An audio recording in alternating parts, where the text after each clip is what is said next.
You're one of the few guys that was on this roster in 2016. I know that you don't watch that game, what happened back then, but knowing that it's the same Clemson staff, understanding that there's probably some continuity as far as schematics, is there value in you looking back at that game and remembering what they did or what they had in order to prepare for this one? I mean, I'll probably take a look at it. I don't know. We're in a completely different scheme. There's different ways to attack different schemes. So I don't know how much carryover there will be. So is it really because you guys have changed your scheme, it doesn't matter as much as what happened then, even though they have the same offensive coordinator, same passing game, all that stuff? Yeah, I mean, I think that the attack is based on the defense, right? You know, there's different ways to attack quarters team. There's different ways to attack 3D team.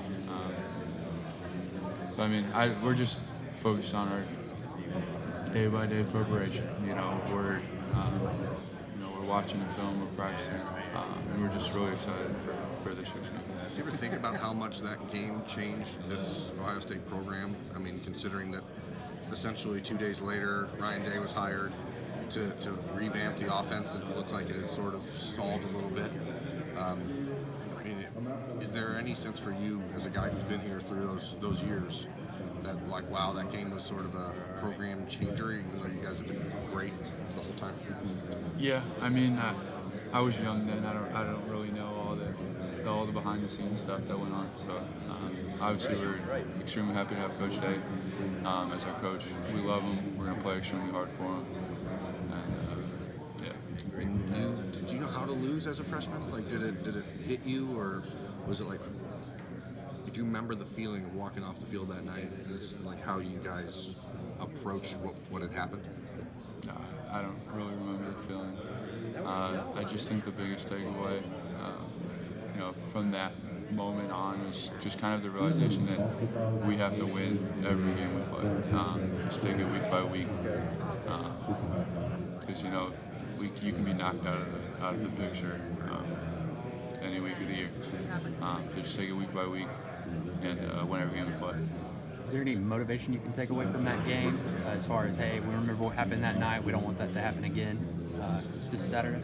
I don't know. I mean, what happened in the past, it's in the past. You can't really do anything about it.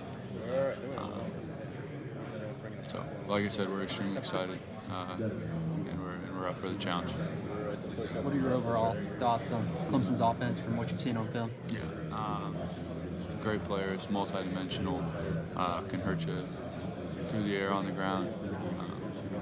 Playmakers all over the place, receiver, running back, quarterback. They're strong up front. It's probably the best offense we've played all year. So, great team, great players, and we're going to have to play really well.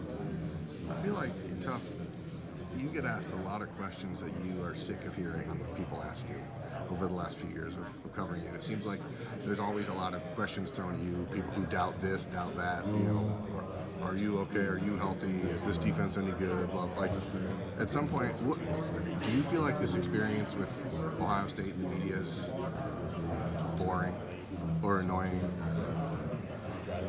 You do. I don't know. You know what I mean? Like, people constantly, I feel like every time we see you, people are asking you the same questions over and over. Does it start to get like, okay, guys, seriously, can we come up with something original, or? Yeah, I don't know. I mean, obviously it's pretty repetitive in nature, but I think you can kind of learn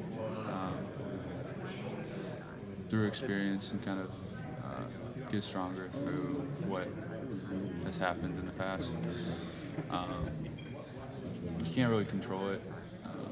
You just kind of build on it and try to improve. Thank you. You mentioned Clemson's probably the best offensive. Can you please repeat your question? Okay, I was just saying, you mentioned Clemson's probably the best offensive you guys have faced all year. Would you say Trevor Lawrence is the best quarterback you've seen? I'm really sorry, but can you please repeat your question to me so that I need to get something from this young man, but I need to hear the question. Okay. You mentioned. The question was, he mentioned that Clemson was the best offense that they faced all year. I asked him, what do you think Trevor Lawrence is the best quarterback that they faced all year? Okay. Unbelievable player. You can't say enough good things about him. You guys see he's sitting back there, making throws all over the field. He's also able to extend the play when he gets out of the pocket and find some open guys. So, I mean, he's an unbelievable player. What's the key to slowing down Travis Etienne? Running back? Collectively, as a group, we gotta tackle extremely well. We gotta run to the ball. Yeah. Do you know anybody on Clemson's team? I don't. No.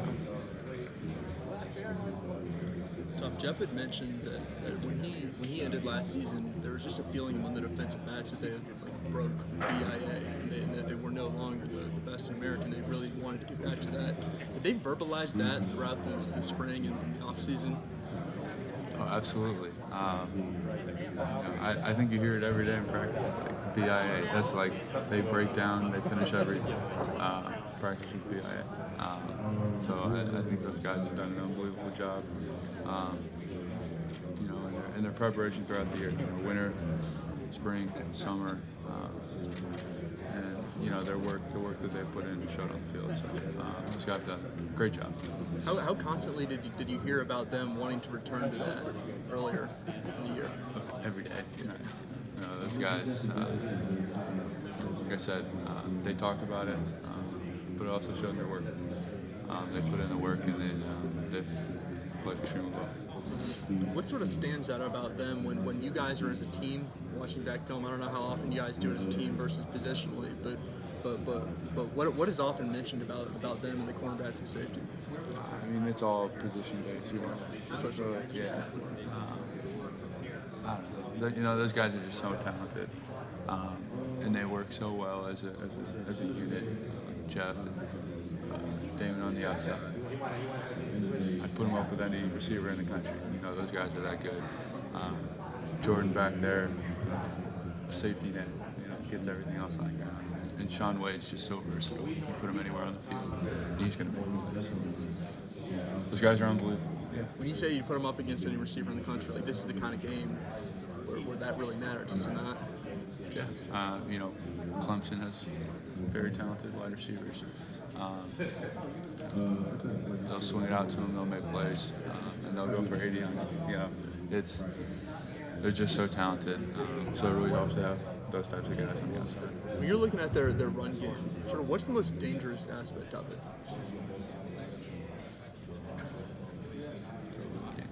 I don't know.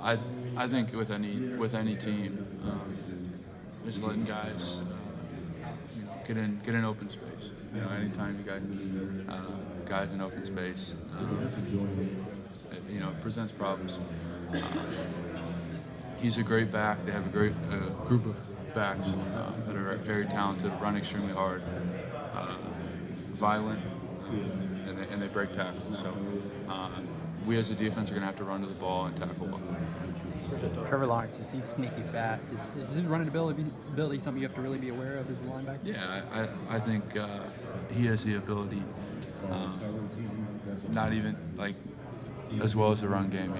He'll extend plays, he'll get out of the pocket, and he'll just find open receivers. So more than one way, he can hurt you with his legs. Yeah.